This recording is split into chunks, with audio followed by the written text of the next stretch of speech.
If you turn on Netflix and see all of the K-dramas on there, or you listen to music and have seen how so many K-pop groups have become global successes, you would think that South Korea is where Japan was in the 1980s and 1990s, that the next decade or so will be very good for the East Asian country.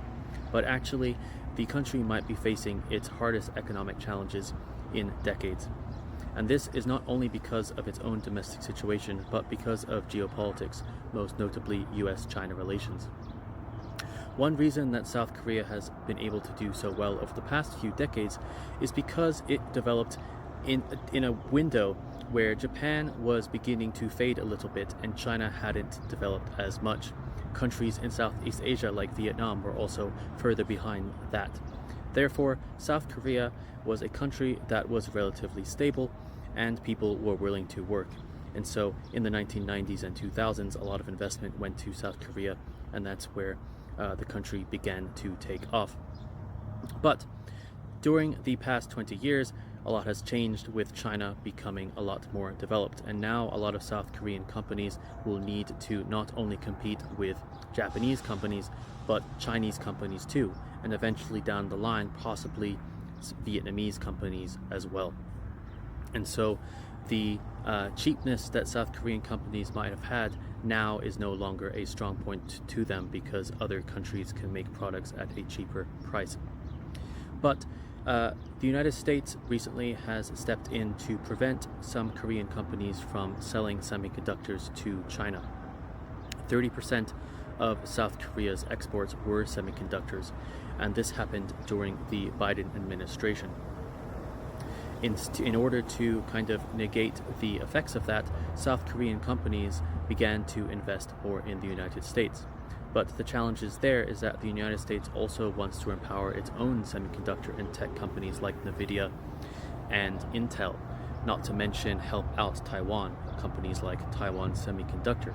So while Samsung and other semiconductor companies from Korea have lost the Chinese market, they also face an uphill battle in the United States.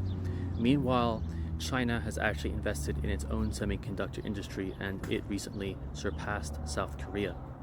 Now, with Donald Trump in power, he is doing things a little bit differently than Biden, but he is also possibly hurting the South Korean economy by wanting to put tariffs and make South Korean goods into the United States more expensive. So South Korea is in a difficult situation. It needs to follow the United States government's rules, but it also needs to trade with somebody. And it can't really do as well in the United States if it is more expensive or more competitive than China. But now that China is more competitive itself, it can't go that way either. So these are some reasons why possibly the South Korean economy is not doing as well, not just the pandemic and inflation that all countries have had over the past 5 years. And so now that President Lee has come to power, he wants to do things a little bit differently.